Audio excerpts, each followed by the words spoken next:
ಶುರು ಆಯಿತು ಇವ್ರದ್ದು. ಇನ್ನೂ ನಮ್ಮನ್ನು ಬದುಕಕ್ಕಂತೂ ಬಿಡಲ್ಲ. ಆ ಕಡೆಯಿಂದ ಕುತ್ಕೊಂಡು ಆ ಯಮ್ಮ ವಿಡಿಯೋ ಮಾಡೋದು, ಈ ಕಡೆ ಕುತ್ಕೊಂಡು ಈ ಅಪ್ಪ ವಿಡಿಯೋ ಮಾಡೋದು. ಒಂದೇ ವಿಡಿಯೋಗೆ ಸ್ಟಾಪ್ ಆಗುತ್ತೇನೋ ಅಂತ ಅಂದ್ಕೊಂಡಿದ್ದೆ. ಇದು ಸ್ಟಾಪ್ ಆಗಂಗೆ ಕಾಣಿಸ್ತಾನೇ ಇಲ್ಲ. ಯಾಕಂದರೆ ನಾವಿನ್ನೂ ಕೋಮಾಗೆ ಹೋಗೇ ಇಲ್ವಲ್ಲ. ನಾವಿನ್ನೂ ಕೋಮಾಗೆ ಹೋಗಿ ಸತ್ತಿ ಎದ್ದು ಬರಬೇಕು. ಆವಾಗಲೇ ಇವರಿಗೆ ಸಮಾಧಾನ ಆಗೋದು. ಕರ್ನಾಟಕ ಜನತೆ ಎಲ್ಲಾರ್ಗು ಫುಲ್ಲು ಹಿಂಸೆ ಕೊಟ್ಟು ರೋದನೆ ಕೊಡೋದೇ ಇವರು ಒಂದು ಇಂಟೆನ್ಷನ್ ಅಂತ ಅನ್ಸುತ್ತೆ. ಆಯಮ್ಮ ಕೂತ್ಕೊಂಡು ಅಲ್ಲಿ ಹೇಳ್ತಾರೆ, ಇವ್ನು ಕೆಲಸಕ್ಕೆ ಹೋಗ್ತಾ ಇರಲಿಲ್ಲ, ಪ್ರಮೋಷನ್ ದುಡ್ಡಲ್ಲಿ ನಾವು ಜೀವನ ಮಾಡಿದ್ದು, ನನ್ನ ಮಕ್ಳನ್ನ ಸಾಕಿದ್ದು ಅಂತ ಅಲ್ಲಿ ಹೇಳ್ತಾರೆ. ಇಲ್ಲಿ ಅಪ್ಪ ಕೂತ್ಕೊಂಡು ನನಗೆ 80,000 ಬರುತ್ತೆ, ನನಗೆ ಅಷ್ಟು ಬರುತ್ತೆ ಇಷ್ಟು ಬರುತ್ತೆ ಅಂತ ಹೇಳ್ತೇನೆ. ಮತ್ತೆ ಇಲ್ಲಿ ನನಗೇನು ಕ್ವೆಶನ್ ಕಾಡ್ತಾ ಇದೆ ಅಂತಂದ್ರೆ, ಅವತ್ತು ಲೈವಲ್ಲಿ ಬಂದ್ಬಿಟ್ಟು ಒಂದಷ್ಟು ಉದ್ದ ಹತ್ಕೊಂಡು ನಾನು ಕಿಡ್ನಿ ಮಾರ್ಬಿಡ್ತೀನಿ, ನನಗೆ ಏನೂ ಇಲ್ಲ, ಯಾರನ್ನ ಕಿಡ್ನಿ ತಗೊಳ್ಳಿ, ನಾನು ತುಂಬ ಕಷ್ಟದಲ್ಲಿದ್ದೀನಿ, ಹಂಗೆ ಹಿಂಗೆ ಅಂತ ಹೇಳಿದ್ದೆಲ್ಲ ನಾಟಕನಾ? ಅಲ್ಲ, ನಾವೆಲ್ಲ ಏನು ಬಕ್ರಾಗಳ ಥರ ಕಾಣಿಸ್ತಾ ಇದೀವ ನಿಮ್ಮ ಕಣ್ಣಿಗೆ? ಬಕ್ರಾಗಳ ಥರ ಕಾಣಿಸ್ತಾ ಇದೀವ?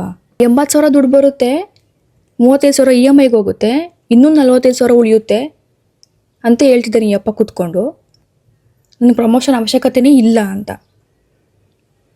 ಕುತ್ಕೊಂಡು ನೋಡ್ತಾ ಇರೋರು ನಾವು ಬಕ್ರ ಆಗ್ತಾಯಿದ್ದೀವಿ ಅಷ್ಟೇ. ಇಲ್ಲಿ ಏನು ಸಿಂಪತಿಗೋಸ್ಕರ ಇದನ್ನು ಮಾಡ್ತಾ ಇದ್ದೀರಾ ಅಥವಾ ಇನ್ನೊಂದೇನೋ ಮಾಡ್ತಾ ಇದ್ದೀರಾ?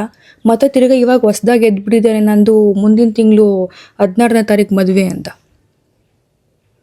ಇನ್ನೂ ಈ ಕಣ್ಣಲ್ಲಿ ಅದೇನೇನು ನೋಡಬೇಕು, ಅದೇನೇನು ಕರ್ಮಗಳು ಅನುಭವಿಸ್ಬೇಕೋ ನಾವು.